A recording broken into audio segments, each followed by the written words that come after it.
para siswa, salam sejahtera untuk kalian. Bagaimana kabar kalian hari ini? Semoga kalian dalam keadaan sehat dan penuh semangat.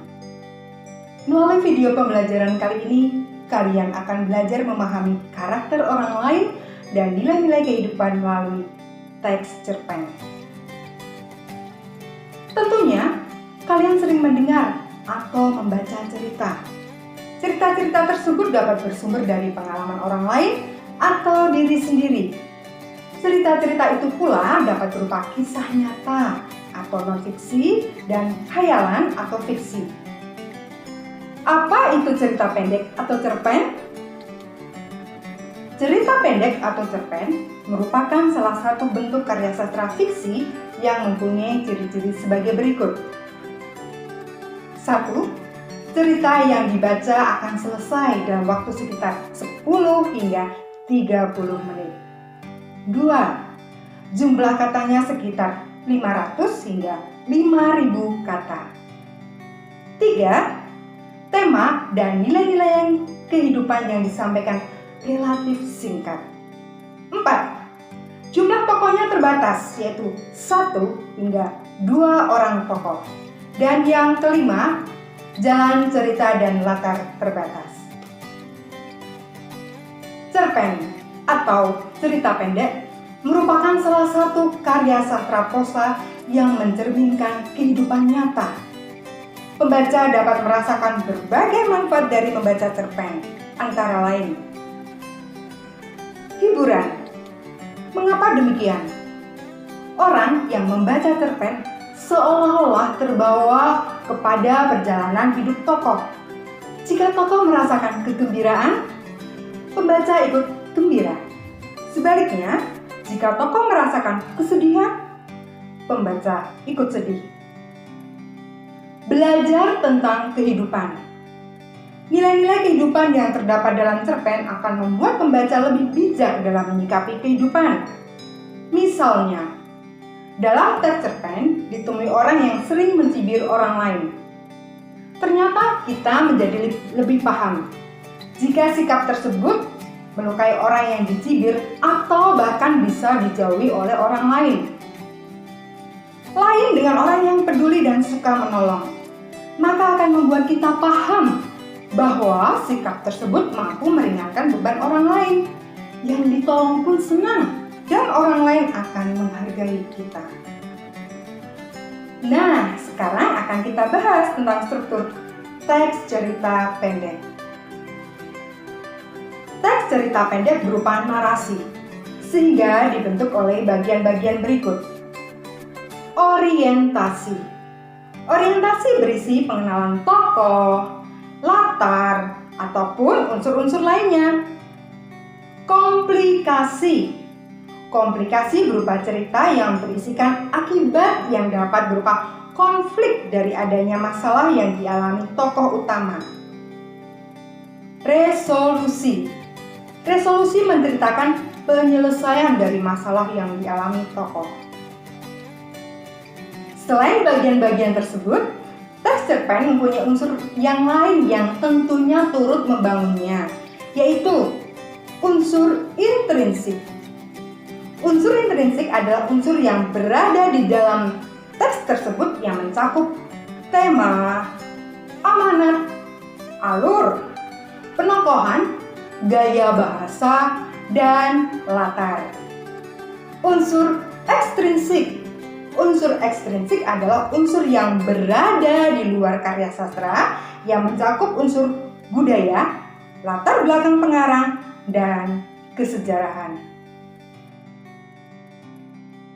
Ayo, neng saiki coba do mikir, Aku ki bukane nyilike bandane keluargane Dian lho ya, Cetha kecile Dian ki ditinggal minggat karo bapakne ya. Ibune wis duwe sawah ya ora sepira. Mulakno rampung SMA dheweke ora kuliah. Nembe nyambut gawe, handphone anyar, motor anyar. Ora? Iya. Kayak kuwi iki duwe ngendi coba? Kayak larang-larang kabeh lho kuwi kaya aku ora ngerti merek wae. Butejo, yo Sam. Yen menurutku to, nek dian ki penggaweane genah, kuwi ra mungkin duwe bondo koyo ngono kuwi, ora. Lah iya, bener. Walah. Jan, jenengan ki lho, ngalahke wartawan wae. Nganti iso ngerti sisik melek uripe liyan. Nanti koyo ngono kuwi Jan. Mulane yo ning sregep maca berita saka internet ya ra. Dadi niki lek dijak omong nyambung ngono lho. Ning kabeh kuwi rong karuan bener lho Bu Tejo.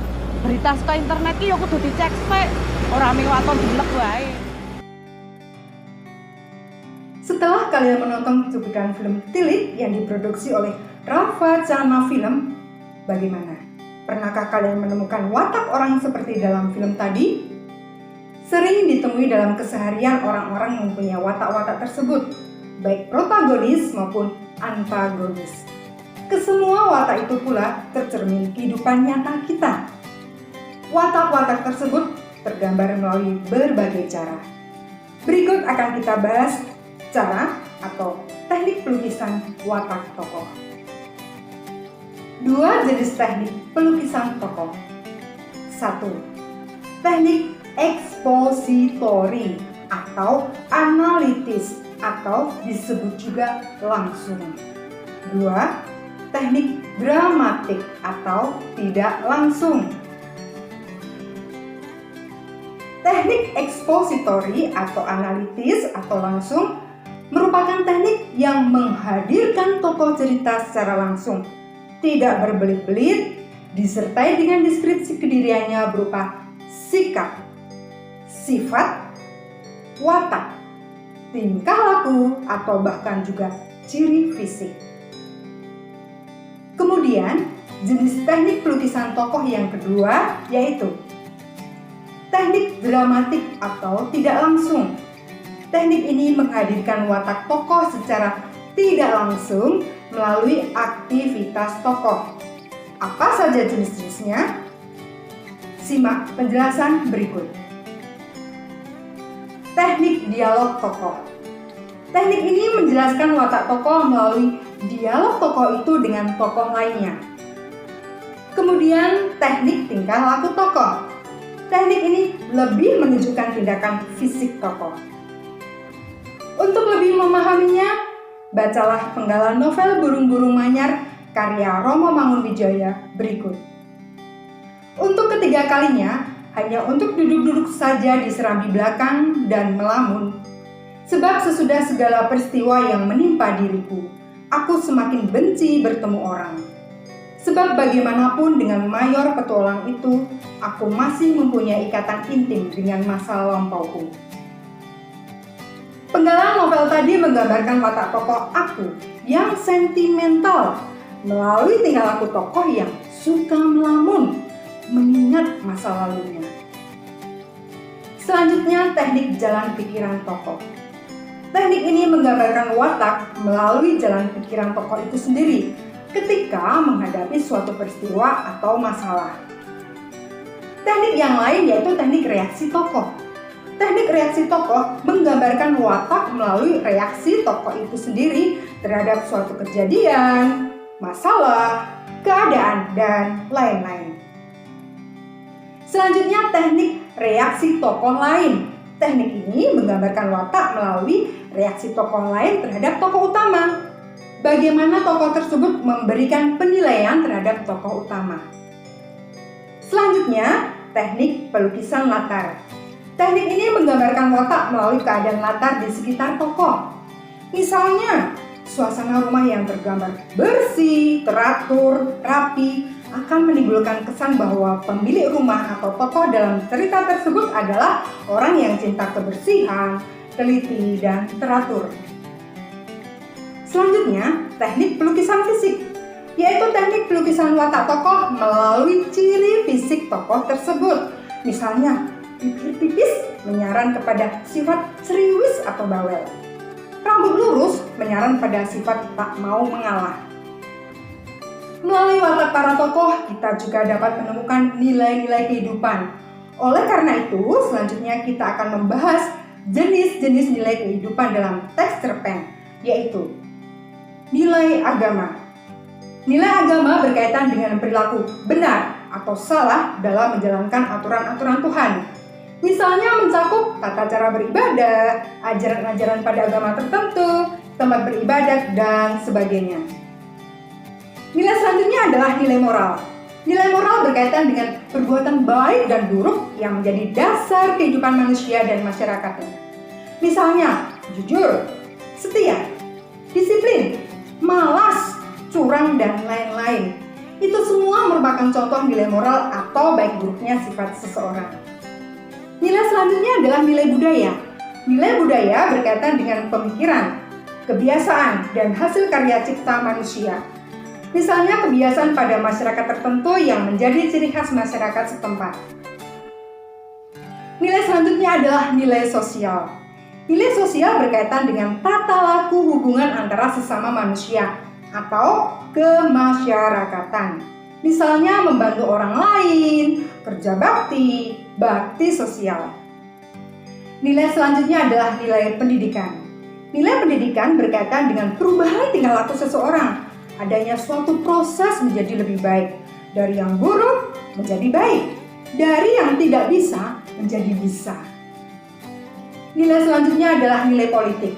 Nilai politik berkaitan dengan usaha warga negara untuk mewujudkan kebaikan bersama dan penyelenggaraan pemerintahan di berbagai tingkat dalam negara.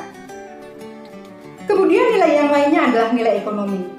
Nilai ekonomi adalah nilai yang berkaitan dengan status atau kondisi ekonomi, perdagangan, atau permasalahan ekonomi dalam masyarakat.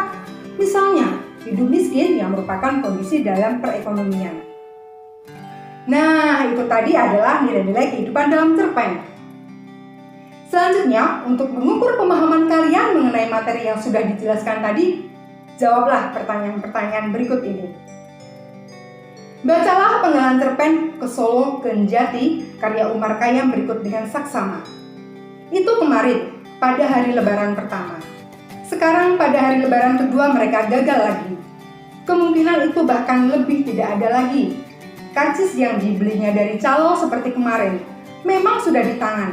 Tetapi orang-orang itu kok malah jauh lebih banyak dari kemarin. Bahkan lebih beringas. Dia dan anak-anaknya dengan gentayongan barang mereka seperti kemarin ditarik, didesak, digencet sehingga akhirnya tersisih jauh ke pinggir lagi. 1, 2 bis dicobanya. Gagal lagi. Orang masih sangat banyak dan kuat untuk dapat ditembus. Dan akhirnya dengan berdiri termangu di pinggir-pinggir warung, lindungi kain terpal di bawah hujan, mereka melihat bis terakhir ke Wonogiri berangkat. Berdasarkan penggalan cerpen tadi, jawablah pertanyaan berikut dengan tepat. 1. Jelaskan watak dan teknik pelukan tokoh dia pada penggalan cerpen tersebut. 2. Jelaskan konflik yang terdapat pada penggalan cerpen tersebut. 3. Jelaskan nilai-nilai kehidupan yang terdapat pada cerpen tersebut. Demikian penjelasan materi teks cerpen. Dengan belajar memahami karakter orang lain dan menemukan nilai-nilai kehidupan, semoga kalian dapat lebih bijak menyikapi kehidupan dan meneladani nilai-nilai hidup yang baik, terutama untuk mempersiapkan masa depan kalian. Mohon maaf jika terdapat kesalahan. Semoga pandemi ini segera berakhir sehingga kalian bisa bertemu dengan teman-teman dan bapak ibu guru di sekolah. Tetap semangat dan jaga kesehatan. Tuhan memberkati. Dah.